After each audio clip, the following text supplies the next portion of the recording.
So again, this is your first assignment. You notice there are a few hyperlinks in here, not a lot, but a few.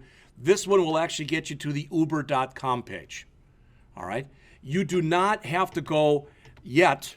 You will eventually go and start tweaking this thing. But if your website is very generic right now, you know, they've got slideshows and stuff in here. You don't have to put that kind of stuff in, at least not right now. If you want to start to put that stuff in, you can. Don't get bogged down. Do the assignment first, and then if you want to add things to it, fine. All right? I just recommend doing the assignment, putting it in a folder someplace, then copying the folder and starting to work on it some more. All right? But you know, again, you're big boys and girls, do what you want to do. All right, so again, you'll have 5 linked web pages, so you should be able to go from one page to the other. You can grab information from the Uber page if you want, and I'm sure that if you Google Uber, you're going to get more than just uber.com. All right, so you can put anything in there you want. You know, you can put in something about BTC from the BTC page or whatever if you want. The About page, if you want to, I mean, you literally could. I don't know why you'd want to do this, but if you want to, you could create a little story saying that somebody at BTC thought of this idea or whatever. All right. The big thing is, like I mentioned before, I want there to be a sign-up form. Notice as it says, at a minimum, BTC ID number, first name, last name, address, city, state, and for state, there should be a drop-down with all the state abbreviations in it. Zip, BTC email address, phone number, campus location, so you can have radio buttons. If you only want to put in 2 or 3, like Central, Monroe, and Milton or something like that, but if you want to, then now what is there? There's Central, there's Milton, there's the CTS Center, there's the Beloit Center, there's like 5 or 6. Monroe, there's at least 5, if not 6. You can put in all those. If you want, just put in 2 or 3. That's fine. All right. And any other information you feel is useful. So if you want to add something else there, you can do it, but you don't have to. So again, the first form must be validated using only HTML5. Notice I put a hyperlink there. I did because it hyperlinks you off HTML form validation examples. So if you haven't done it for a while or you think, geez, I don't know if I've ever done this, you can go back and you can look at the hyperlink and it should at least get you started. All fields are required. All right. Make sure the BTC ID number, and I tried to count, I think that everybody's is 9 characters. So it should not only be 9 characters, but they should all be numbers. Technically, I could have even said, I believe that at least the first 2 digits must be zeros. I really didn't care that much. Yes. Actually, if the first 2 are zeros, don't you want to save that as a string so the zeros are retained? I'm not saying anything. Okay. Because it's also, you know, when you're working with regular expression patterns, all right, you can, there's a lot of stuff out there on what Mike just mentioned, even on the regularexpressions.info page. All right. Make sure the email is validly created. So in other words, I shouldn't be able to put J. Scott in there. But if I put in jscott@hello.goodbye, that would be okay, because at least I've got it set up correctly. Make sure the zip code is either in a 5-digit format or 5 digits, a hyphen, and 4-digit format, and only allow those. Now, I didn't put it in, but since you all have it, and since all of you can change it right now, we're also going to say, make sure the phone number is in a valid format. That's all I'm going to say there is valid format. So in other words, if you want, you could put it in as number, dash number. If you want it, you can do it like this. Or number, dash number. See what I'm saying? I don't care, but it should be a standard way of doing it. Okay? Please add that to yours. And I will make sure I add it and try to add it to the first-year students also. And the zip code we already talked about. All right, so that'll be done solely. That will be done solely using HTML5.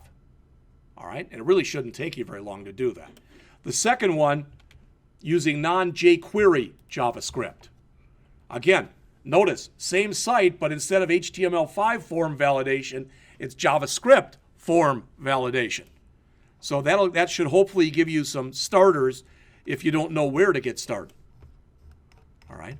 I'm not like, if you noticed, one of the things I did not put on here was a password. If you want to set it up so they have to put in a password, you can. We may do that and add that later on. I don't know. All right. The third one, you have to use the Jquery validation plugin. We actually looked at this, and we looked at it last semester, and we looked at it under the guise of the ASP.NET class. But this video is pretty good. I'm not going to turn it on or anything.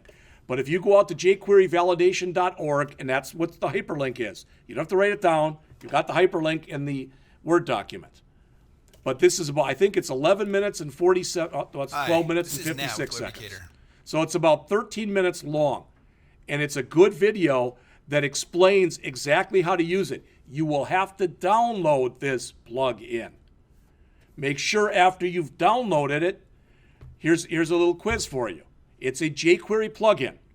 Okay, after you download it, do you put your link to Jquery first and then your link to the Jquery validation plugin, or you do the validation plugin first and then the one to Jquery? How many of you think you do the Jquery first? You're all correct. Good.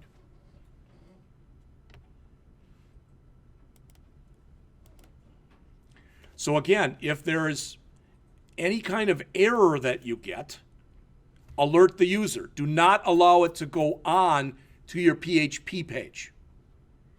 All right? Use external CSS. You might have more than one file if you really want to. All right? Your error messages should show on screen and be bold and red. Have each contact form linked to this confirmation.php page. You set that up basically like this. And Luke asked before, you may or may not have heard the question, that after you do that, should it also print? Should it send them back an email message? All right. That's stuff we may do later, we may not do. I'm not that concerned with that right now. All right. But when you click that, again, the confirmation should create a letter that looks at least something like this. If you want to go nuts and put the Blackhawk logo on it, you can. You don't have to. All right, if you want it to look very generic, very vanilla like I've got here, that's fine. All right, if you want to do more, that's also fine. All right, again, please ask if you have questions. Next week will be lab for the entire week. So on Tuesday, February 9th, because next Tuesday when we come back, it's the 2nd. So the 2nd and the 4th will both be labs. All right, and the 9th, we will start on chapter 7. Hopefully, with you guys, we'll get through chapters 7 through 11 in that week. I'm not saying we will or we won't. Then we're going to slow it down quite a bit. All right? And if we do chapters 7 through 11 on that Tuesday and Thursday, guess what? You'll have a second assignment. And then the following week, so that's the week of the 16th, will then also be a lab. All right? Does all that make sense? Question. Yeah, when we're doing the HTML validation for the form, do you mind if we just use the Bootstrap with it? If you want to use Bootstrap and set it up like the whole thing in a Bootstrap, that's fine. Okay. Yeah, you do it any way you want. All right? Ideally, what we're going to do is this, there'll be enough in here that when you're presenting at the end of the year, that this is one of the things you'll want to present. I'm going to strongly suggest that when you work on this, so that, let's just say that you create a folder and you call it BTCU, all right, BTC Uber, all right. Then you put another folder in there and you call it Part 1. Now you get everything done in this assignment. I would copy everything that's over there into another folder called Part 2. So you'll be able to show when you're going through and you're presenting, this is what we did in stages, just so you can see what's going on. All right? And then you can show them how you made it, had this really generic looking form and this very generic looking website to hopefully where you have stuff that's got slideshows, fully functioning Jquery, and whatever else we can come up with. All right? Yes? How would you go about getting the PHP file that you save all the contact information to an email, actually send out an email? There literally, it was in the book we used last year, but PHP has full email support. Now, if you're going to do that, you're gonna have to probably do it through Site 5, because I think the school, with their mail servers, I don't think it'll work. Did we ever get it to work on Site 5? I never tried it. Okay, I thought Travis tried it. I got it to work even with, All right. using Site 5. Okay, do the- there you go. Luke got it to work without even using Site 5.